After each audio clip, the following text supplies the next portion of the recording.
Hey, this is Mark Johnson with Iconica Sight and Sound Studio. I thought I'd just share a little tip here, a little thing that I do. I'm sure there's alternative ways to approach this. I'm positive there are, and maybe even easier ways. I just enjoy doing things like figuring things out. It's one of the things I really love to do. There's something satisfying in knowing that I've figured it out. But I mean, you gotta admit, there's something gratifying about going, oh, that works. You know, it's just a neat feeling. Anyway, so here's the deal.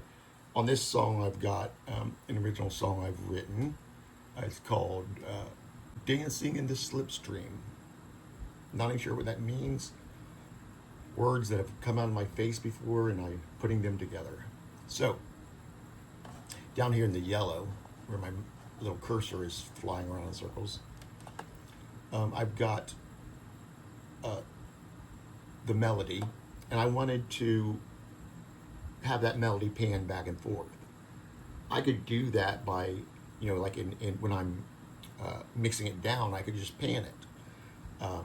But then it's like, am I panning it correctly? Am I getting it at the right spot? So what I do is I take my little boxes. You can see here, I hope you can see it. There's little diamonds. You have your little nodes that you can fade in and fade out of certain sounds by pulling those nodes up or down or left or right, etc. Well, what I've done is I've duplicated my melody line, the top line, and I place it down here below. I've panned down here, I don't know if you can even see this, but I panned one extreme left, the other one extreme right. I'm probably not going to go that extreme, just because that's pretty severe to your ears. But I want this solo to be in stereo and for it to pan back and forth. So I've taken the top one, which is the left, this one right here, and I've dragged this node over to the right to create a swell, or would it be a crescendo? Like I've said before, I'm not a music theory person, so I'm not sure if I'm using these terms right, but a swell, a raise in volume, an increase in volume. And then on the bottom, I've done the opposite. I've done a decrescendo in that note, or those notes.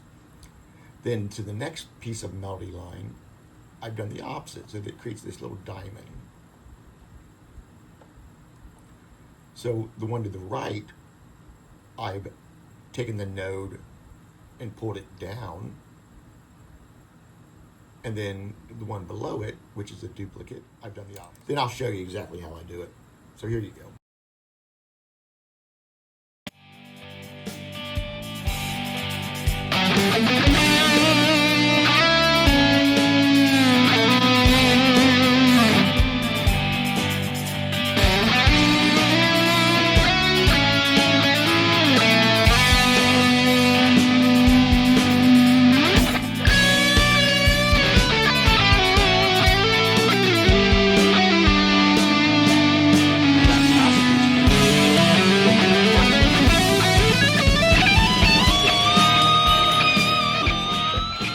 So here's what I do. You're going to grab this little node, and I'm going to drag it to the right.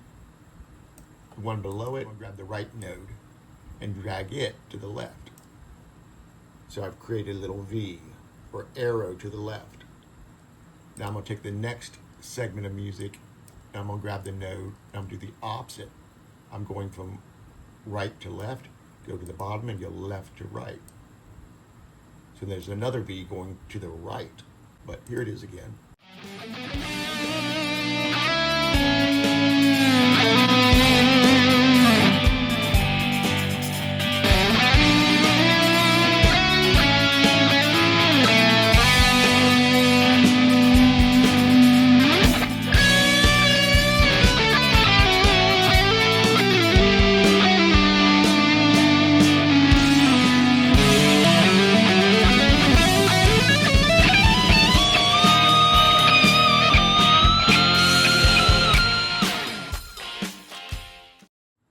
On one of my channels of the duplicated melody, I put my my analog delay on there and some reverb and my ozone elements.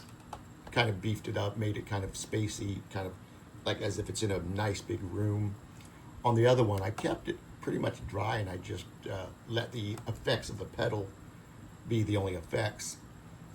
That way, when it switches from ear to ear, you get a not only a difference in ear, but you also get a difference in room sound of need. It feels like it's not only going left to right, but it's also going front of the room, which is a kind of cool effect too.